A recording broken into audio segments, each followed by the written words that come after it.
have done a wonderful reading from God's Word, as well as sang beautiful songs. So, just I want to thank all of them. And now is the time just to hear from God's Word. And thank you for reading from the passages that relates to the crucifixion and the passion of Christ, and how the Lord endured the cross, the pain that we have seen today. I believe from morning till now, we all have been attending many worship services physically, even through Zoom, through online, through YouTube. And I believe that God has been so good to us. So, also in the burning lamp, we have this special time, and I'm really thankful to all of you, those who joined today, and especially those who have joined for the first time. We welcome you. Uh, I just want to briefly share with you from God's word, and before that, just I want to tell a story, which is a true story. Maybe some of you must have heard it. It was in the year 1970. There was a brutal communist party called Khmer Rouge, which took over Cambodia. And by 1979, they had invaded many areas, and one village was called Kampung Thom village. And these people, they were so brutal, they were killing everybody. And when they came to Kampung Thom village, they asked the villagers those to come out of their house, make a circle, and start digging. And they said that you make a big hole, because we are going to kill you and bury you in the hole that you dig. And they all were crying. They came out, they were shouting, screaming, but these people had weapons in their hand, and they wanted to kill everybody. And they started crying to every gods and goddesses they can, and saying that any god, any goddesses, if you are there, then save us. Suddenly one woman remembered that her mother had told, there is a God who hanged on the cross. There is a God who hanged on the cross. And this lady said, let's pray to the God who hanged on the cross. Maybe he will save us. And they all started shouting and screaming and praying, oh Lord, who was hung on the cross, please save us. And looking at this lady, everybody started praying, oh Lord, who hung on the cross, please save us. They didn't know Jesus Christ. And while praying like that, something happened. There was confusion among this Khmer Rouge party, and they left the place. After praying and calling out to the God who hung on the cross, they looked back and saw that there is no one in this communist party. Those were trying to kill them, they have left. And these people said, we prayed to a God who rescued us, but who is this God? How we will know? And in 1999, after 20 years, one pastor went to the village, and he was sharing about Jesus Christ. And then one old woman said, dear brother, we were waiting to hear about the God who hung on the cross for last 20 years. And today you have come to share. Please share with us about the God who hung on the cross. If you look into a book called The God Who Hung on the Cross by Ellen Vaughan, journalist Ellen Vaughan, this story is a true story which you will find. Friend, today, that whole village, they came to know the Lord. It is because they were crying out to the God who hung on the cross. And you can also see on my screen, there is a cross. And I know that in your home also there are cross. I know that in the church there is cross. I know that maybe some people put a locket as a cross. Even some people, some women, they wear earring with a cross. But just I want to ask you, do we understand the meaning of the cross? I just want Galatians chapter 6, verses 14 to 16. We have already read many passages, but just I want to take you to Galatians, and there we will try to see Paul is writing to the Galatians, and he says one very particular thing, one special thing, and he says, I will read for you, but far be it from me to boast except in the cross of our Lord Jesus Christ, through whom the world has been crucified to me, and I to the world. For neither is circumcision anything, nor uncircumcision, but a new creation. Peace and mercy be upon all who walk by this rule. Peace and mercy be upon all who walk by this rule, and upon the Israel of God. This is the word of God. May God help us to understand the deeper meaning of his word. Paul is saying, if I boast, I will boast on the cross. Shall we just pray that God will speak to us this evening? Father, we thank you for your Son, Jesus Christ. And Lord Jesus Christ, we thank you for accepting the cross on our behalf. Help us to boast on the cross. Help us to look to the cross and be saved.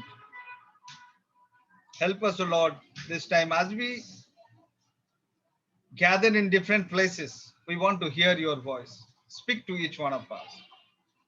In Jesus' name we pray. Amen.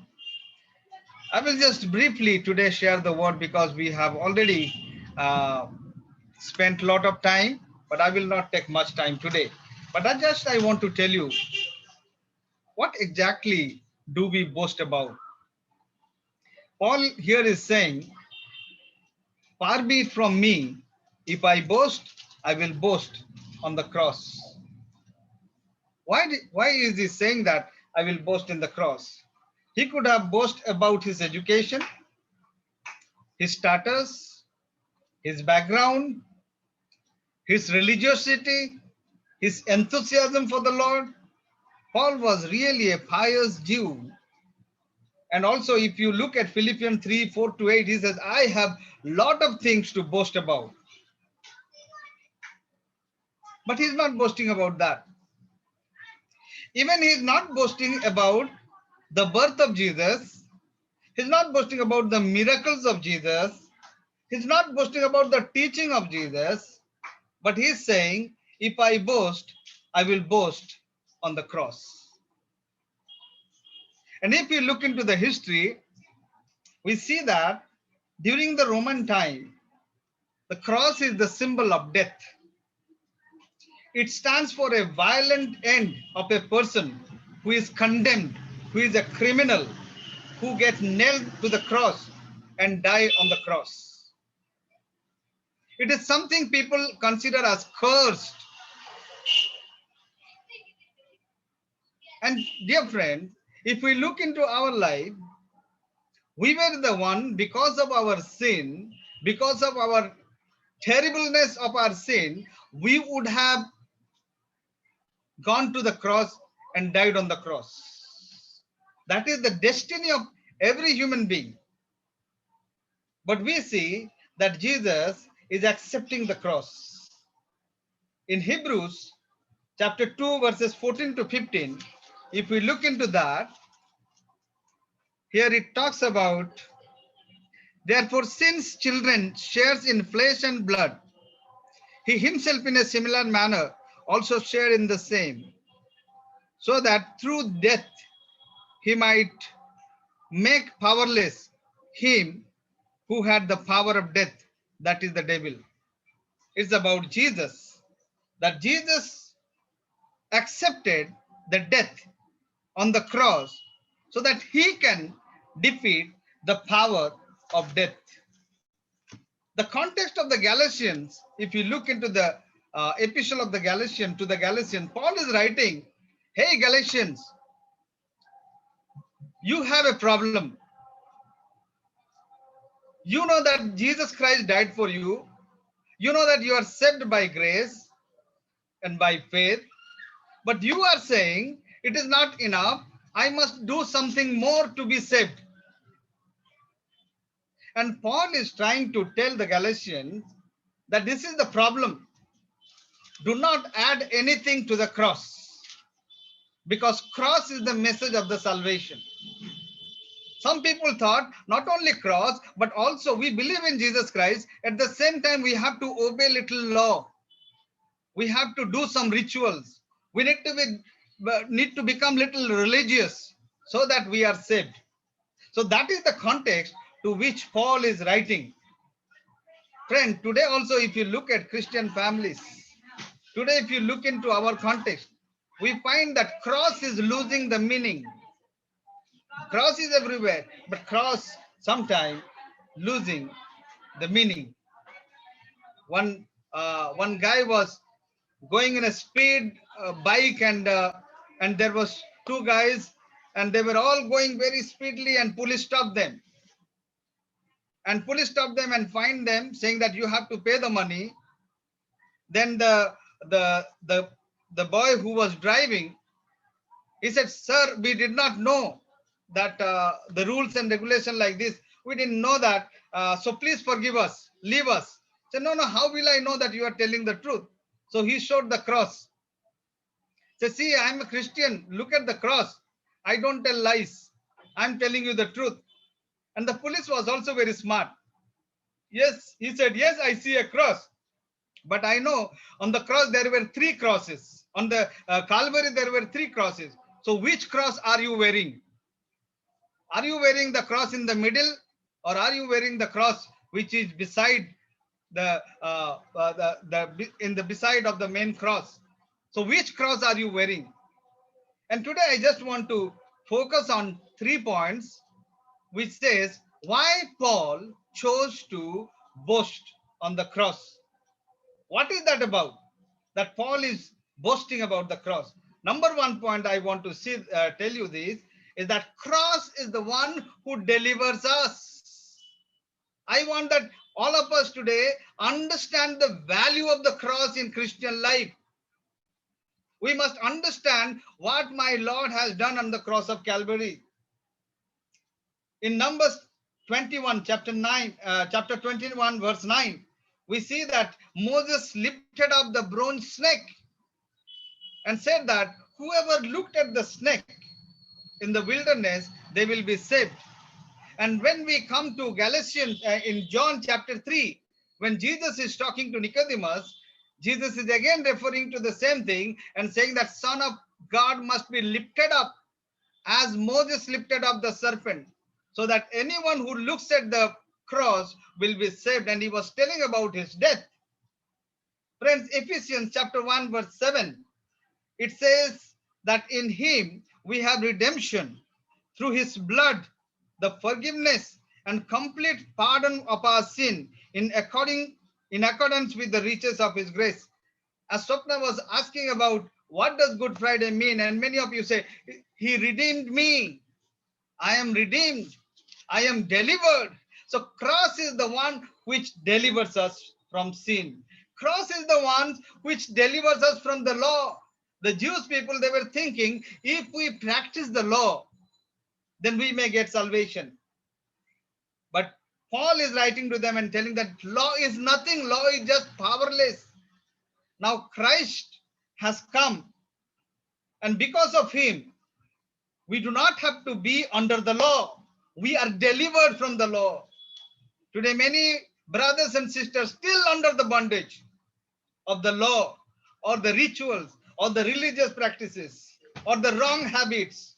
Delivers from darkness. Colossians chapter 1, verse 13. It says, the cross delivers us from the darkness. Cross delivers us from the deception. There are a lot of deception. If you look into the Google and try to find out about the cross, you will find many kinds of cross. From different groups, there are different crosses, and it has different meanings. So much of deception.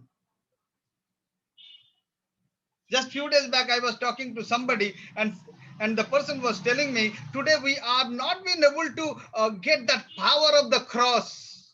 That is why many people are turning to become atheist. Many people are turning to accept something else. In the Western countries, people are accepting a lot of other religions.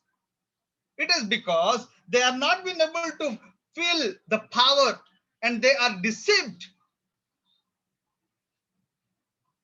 We see that in some of the places, people are saying that do not have to believe in Jesus Christ. You take this a small thread of prayer and it will protect you. You take this prayer oil and it will save you. It will heal you. Lot of deception, friends. John 8:36. It says, if the Son makes you free, you are free indeed. Paul is writing, I boast in the cross because the cross has delivered me. I was also under the bondage.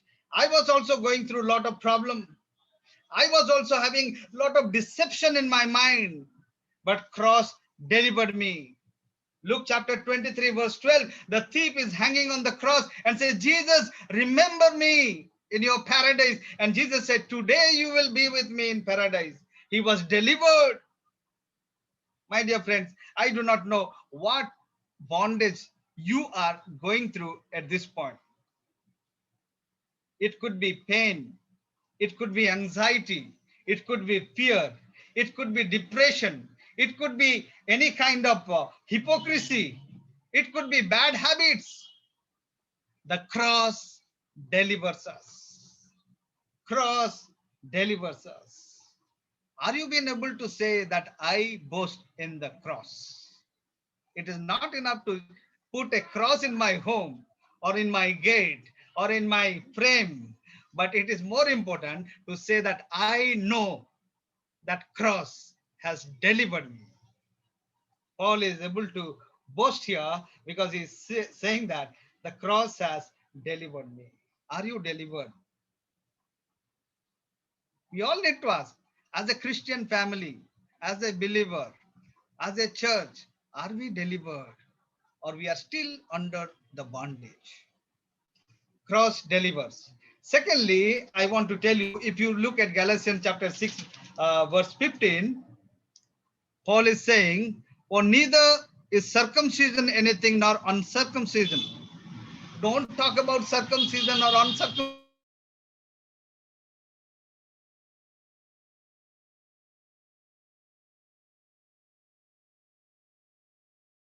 Not no circumcision matters. Which counts is a new creation. The second one, cross defines us.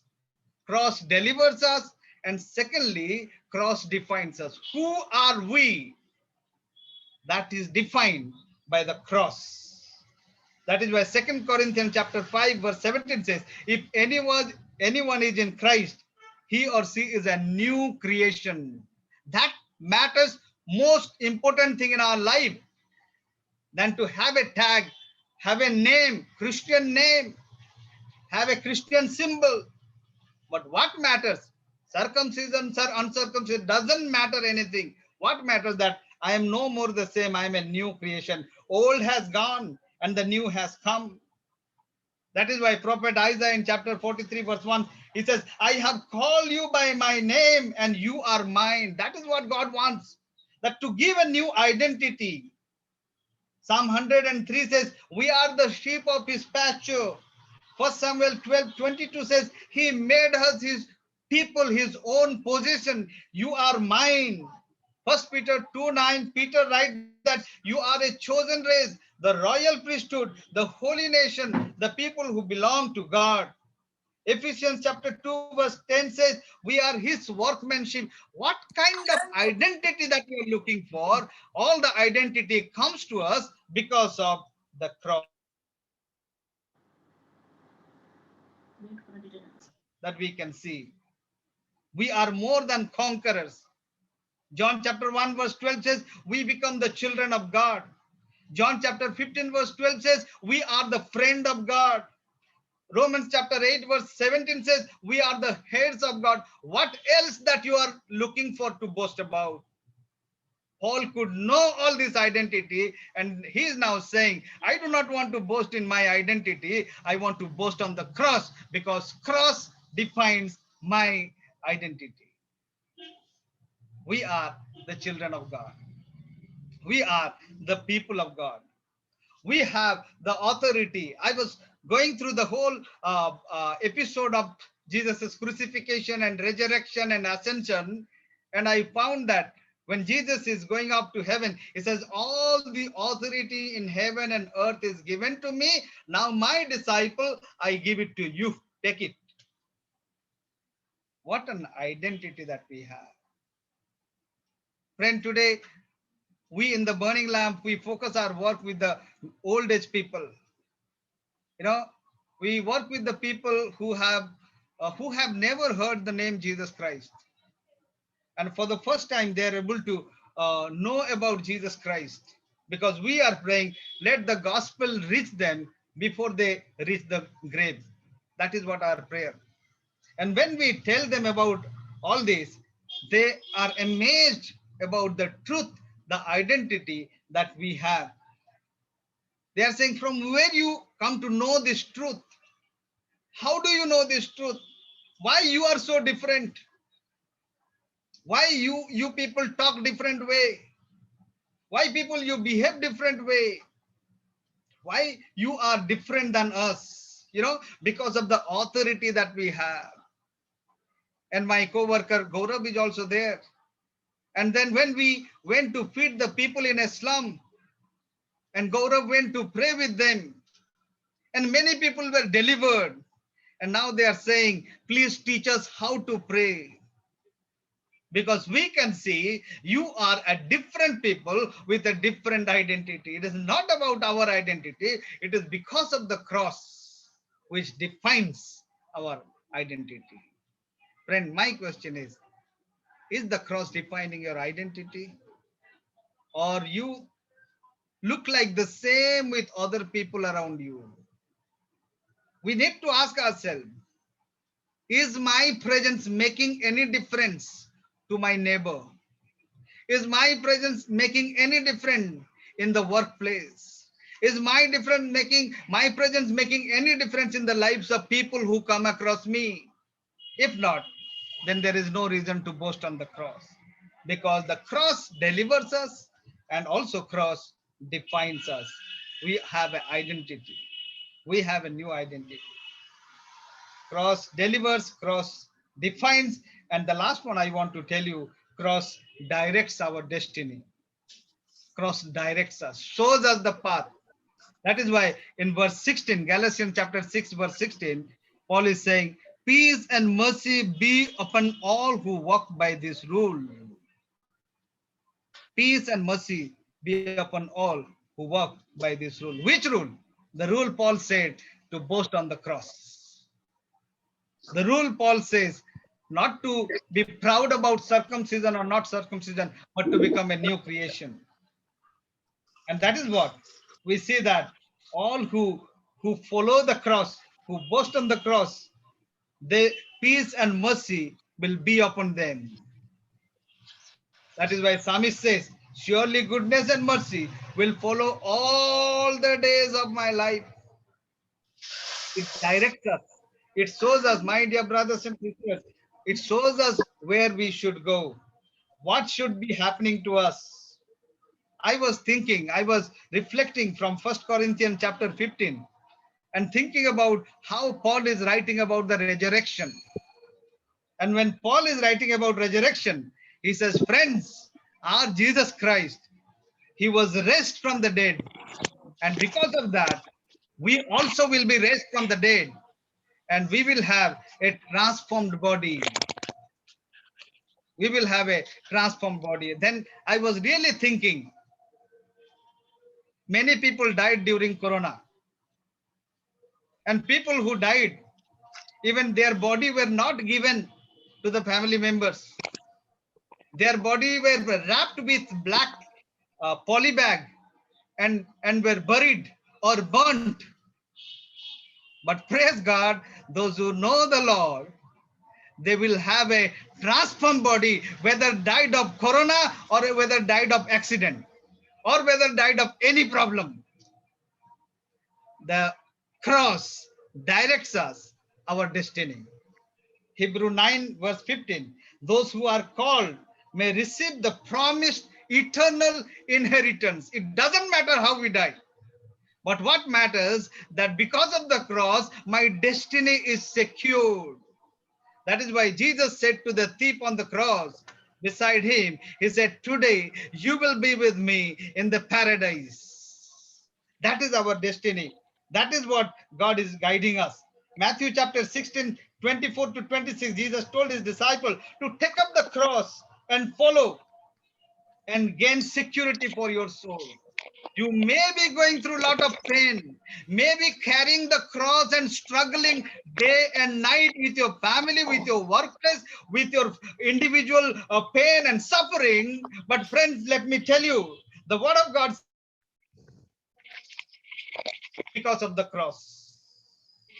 And Paul could know that, and that is why he's saying in Philippians chapter 1, verse 21, he says, for me to live is Christ and to die is gain. I don't care if I die, because I know that if I die, I will be with my Lord forever and ever.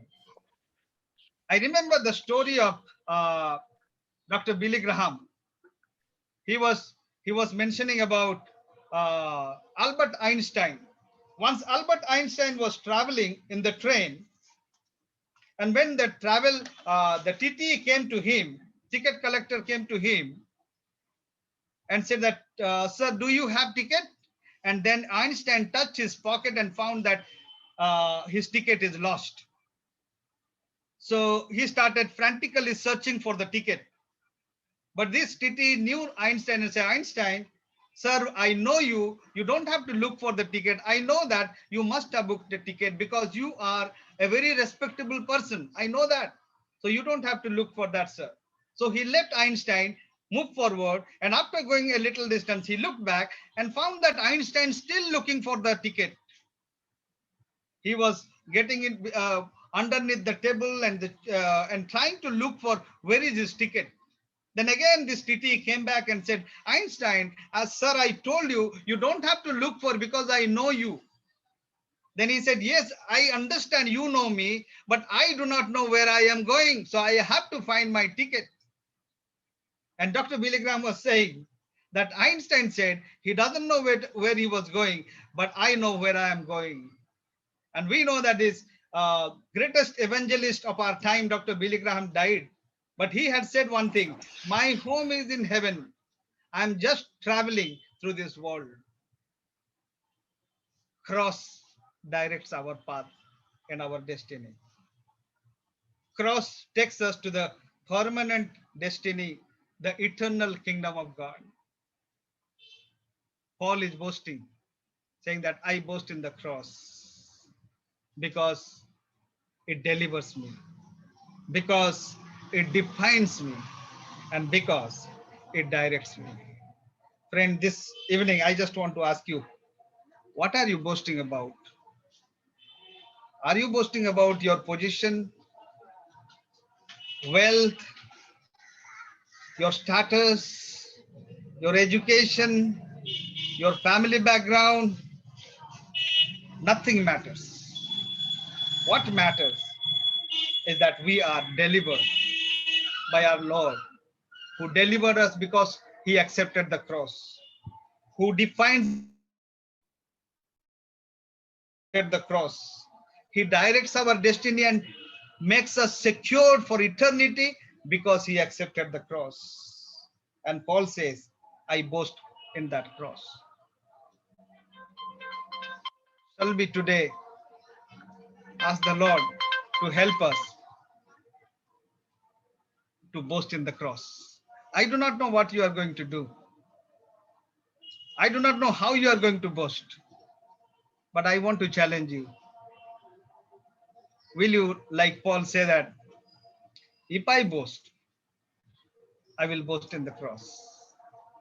May the Lord help us. Let's bow down our heads in prayer and ask God to show the reason for me to boast, not on anything else, but to boast on the cross. Let's pray. Father, we thank you, we praise you, we worship you, Lord. because you are the King of Kings and the Lord of Lords. And you came down to this earth, died on our behalf. And today, on this Good Friday, your children around the globe, they're looking at the cross. Lord, we pray, help us, Lord. This will not be another Good Friday of the same kind where we try to do things religiously. Rather, help us that we will have a reason to boast on the cross, because our Lord, our Savior, He died on behalf of us on the cross. Lord, help us. If we are not yet delivered, deliver us, Lord. If any of my brother and sister going through the bondage, any kind of bondage, in the cross I claim deliverance for my brothers and sisters, for any family. Lord, in the cross, I pray, define, Lord. We are no more simple people, but we are the people of God. We are the royal priesthood. Define us, Lord. Help all my brothers and sisters to understand that they have a new identity because they are a new creation because of the cross. And because of the cross, Lord, I pray, help us to be assured of our destiny. Directs us, Lord. The cross directs us to the permanent destiny, that is the eternal kingdom of God. Help us, Lord, to boast on the cross. This we pray in Jesus' name. Amen. Shall we all